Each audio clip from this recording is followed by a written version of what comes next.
Hello everyone, स्वागत है आपका मेरे चैनल अक्षय शर्मा ऑफिशियल पर।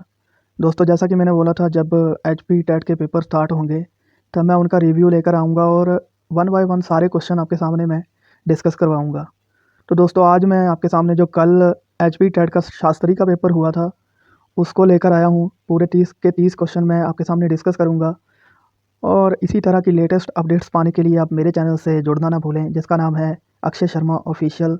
और आपको अगर इस प्रेजेंटेशन की अगर पीडीएफ चाहिए होगी तो आप मेरे टेलीग्राम चैनल के ऊपर भी ज्वाइन कर सकते हो।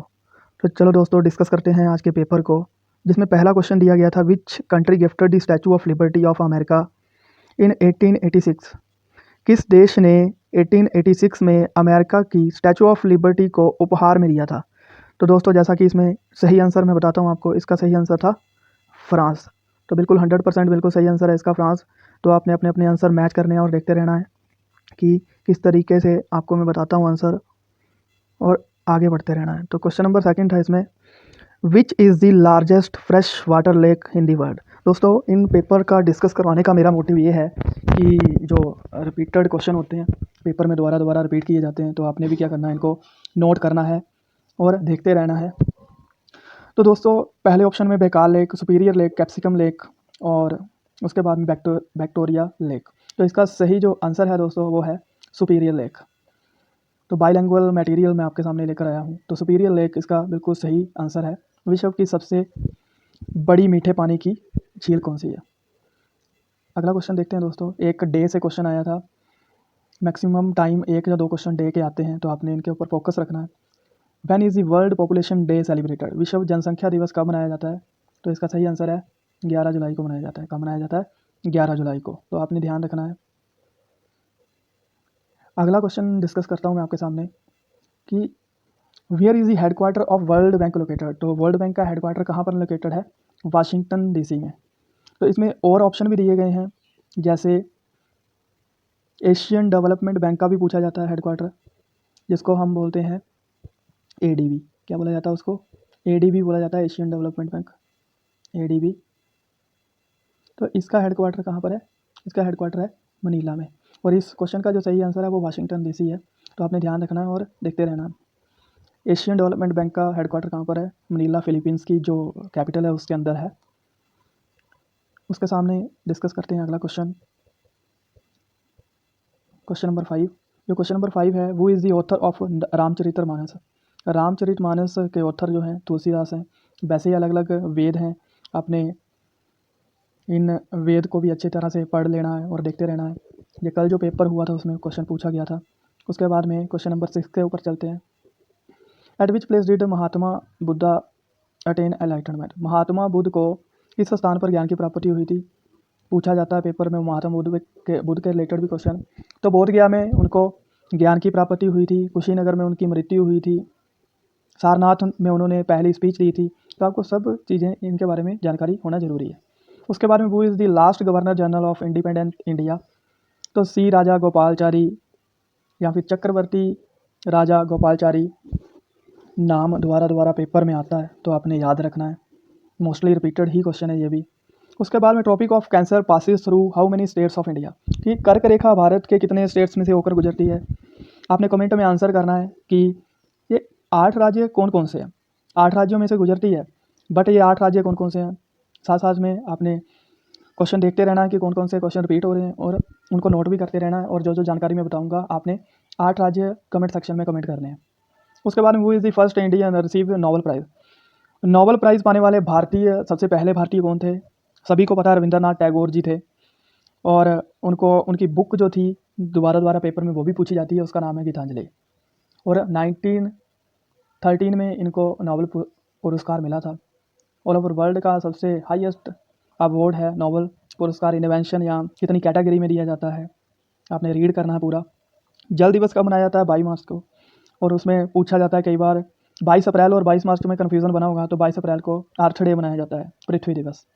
उसके बाद में where is the Silent Valley National Park. National park भी पूछे जाते हैं, केरल में पड़ता है ये साइलेंट वैली नेशनल पार्क। उसके बाद में which film won the Oscar in the best documentary short film category 95th academy awards. The elephant whispers, हाथी फुसफुसाता है, को मिला था 95th अकेडमी अवार्ड। उसके बाद में वो is the chairman of NITI Aayog. सभी को पता है, और आपने, अगर आपको पता नहीं है तो आपने नोट करना है कि चेयरमैन कौन होता है नीति आयोग का? Prime minister. आपने बताना है कि नीति आयोग के CEO कौन है इस टाइम। तो पूछे जा सकते हैं अपकमिंग एग्ज़ाम जो होने वाले हैं टैट के, ऑर्गेनाइजेशन डेज, इनके ऊपर फोकस करके चलना है ताकि इन फ्यूचर जो भी पेपर आए आप उसको क्वालिफाई कर सको। उसके बाद में भाई दो ना पाई दो, बड़ा ही फेमस नारा है, एक सिविल डिसोबीडियंस मूवमेंट, सभी ने अवज्ञा आंदोलन का ये एक नारा था जो पेपर में दोबारा पूछा गया। उसके बाद में वो is the first president of Himalayan hill state regional council, थोड़ा सा मॉडरेट टाइप का क्वेश्चन था। इसका आंसर था स्वामी पूर्णचंद। 30 मई को chief justice of Himachal high court, जो हिमाचल में अभी रिसेंटली अपॉइंटमेंट्स हुई हैं उनके ऊपर भी ध्यान रखना आपने। तो जस्टिस MS रामचंद्र राव इसका सही आंसर है। आपने मैच करने हैं आंसर और बताने हैं आप 30 में से कितना स्कोर कर पा रहे हो और कौन कौन से क्वेश्चन आपको आते हैं। उसके बाद में वो introduce potato cultivation in India, जैसे कुफरी ज्योति, कुफरी एक जगह है शिमला में, तो वहाँ जगह के नाम से उस आलू की एक प्रजाति का जो नाम पड़ा है। तो मेजर कैनेडी ने वहाँ पर क्या किया था, खेती शुरू की थी। उसके बाद में क्वेश्चन नंबर 18 के ऊपर बढ़ते हैं। How many members were there in Himachal legislative assembly. थोड़ा सा घुमा के क्वेश्चन पूछा गया, तो सभी को पता है कि 68 मेंबर होते हैं, बट 1952 में पूछा गया। कौन सा पोर्शन था यहाँ पर देखने वाला कि 1952 में पूछा गया है। तो 1952 में आपको पता है रियासतें कितनी थी, उसी हिसाब से आगे बढ़ते गए और इलेक्शंस हुए। तो 36 इसका बिल्कुल सही आंसर है, आपने नोट करना है। ये भी एक रिपीटेड क्वेश्चन ही है बट इंपॉर्टेंट है, घुमाया गया है। उसके बाद में अगले क्वेश्चन के ऊपर बढ़ते हैं। For how many years did the war between king Sambar and king Devdas as describe in Rigveda last. कि ऋग्वेद में वर्णित राजा सांबर और राजा देवदास के बीच युद्ध कितने वर्ष चला था? तो 40 वर्ष चला था। तो आपने ध्यान रखना है कितने वर्ष चला था, 40 वर्ष चला था। उसके बाद में अगले क्वेश्चन के ऊपर विटामिन से जनरल साइंस से क्वेश्चन पूछा गया था। Which vitamin is essential for clotting of blood. Clotting मैंने आपको बताया भी था और दोबारा बताता भी हूँ मैं। हम के से क की साउंड आती है, के से क्लोटिंग और क से विटामिन के। विटामिन ए से भी क्वेश्चन पूछा जा सकता है, डी से भी रिकेटस, स्कर्वी, है ना, नाइट ब्लाइंडनेस। विटामिन ए की कमी से होती है नाइट ब्लाइंडनेस, डी से रिकेटस और सी से स्कर्वी। तो स्कर्वी रोग होता है विटामिन सी की कमी से, आपने ध्यान रखना है इसका भी। उसके बाद में वो wrote the poverty and un British rule in India, Dadabhai Naoroji की सबसे प्यारी ये बुक है, बुक लिखी गई है दादा भाई नवरोजी जी ने। दादा भाई नवरोजी जी ने यूनाइटेड नेशंस में पार्टिसिपेट करने वाले ये पहले इंडियंस थे।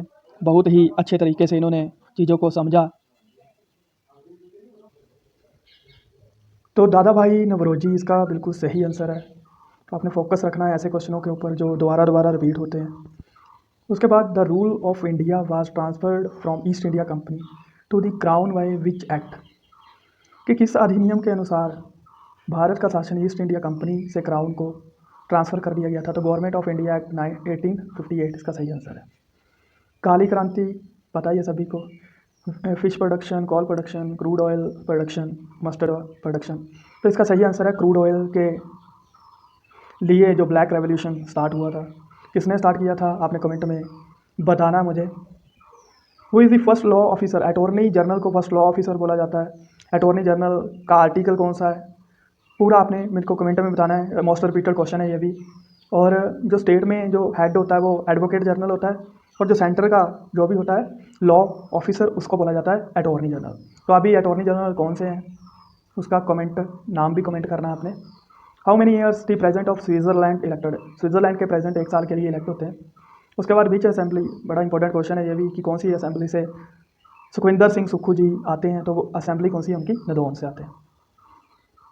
विच is known as Asia Nobel prize. Asia के नोबेल प्राइज़ के नाम से कौन सा अवार्ड जाना जाता है? रामन मैग्सेसे अवार्ड जाना जाता है। मेडिसिन के रिलेटेड दिया जाता है ये award. In which state is India's first port in private sector located. First port private sector के लिए उसका नाम है गुजरात। उसके बाद में which state of India has largest forest cover. Madhya Pradesh ऐसा जो स्टेट है हमारा उसमें सबसे ज़्यादा वन पाए जाते हैं। CEO ट्विटर कंपनी के अभी नए नियुक्त हुए थे, करंट अफेयर का बड़ा ही अच्छा प्यारा क्वेश्चन है एक, उनका नाम है लिंडा याकारिनो। तो इलोन मस्क के साथ इसको कंफ्यूजन नहीं बनाना था पेपर में। तो ये थे आज के जो क्वेश्चन है इंपॉर्टेंट है, रिपीटेड मोस्ट रिपीटेड क्वेश्चंस, ऐसे ही मैं अगले जो टैट होने वाले हैं उनके भी क्वेश्चंस आपके सामने लेकर आऊँगा। और आप मेरे चैनल को सब्सक्राइब करना ना भूलें और शेयर करना ना भूलें, ताकि हिमाचल के जो भी गवर्नमेंट एग्ज़ाम में पेपर आते हैं उनको मैं आपके सामने डिस्कस करवा पाऊँ और एक क्वालिटी कंटेंट आपके सामने लेकर आऊँ, ताकि आपको इस तरह की लेटेस्ट अपडेट मिलती रहे और क्वालिटी कंटेंट मिलता रहे। और एज इट इज़ 30 के 30 क्वेश्चन पेपर में आए हैं, एक भी क्वेश्चन आगे पीछे नहीं हुआ है और इसके 100% करेक्ट आंसर हैं। और आप कमेंट करना ना भूलें कि आपको क्या क्या इम्प्रूवमेंट इन वीडियोस में चाहिए और क्या क्या आपकी डिमांड है, वो भी आप कमेंट में मुझे बता सकते हैं, ताकि मैं इससे अच्छा कंटेंट आपके सामने लेकर आऊँ और मैक्सिमम लोगों तक ये क्वालिटी कंटेंट पहुँच सके। तो टैट आर्ट्स का पेपर भी होने वाला है, टैट नॉन मेडिकल का पेपर भी होगा, कमीशन का पेपर भी आने वाला है। तो आपको मैं इसी चैनल के माध्यम से तैयारी भी करवाऊँगा, आपने मेरे साथ जुड़े रहना है। और please like share and subscribe Akshay Sharma official. Thank you for listening me.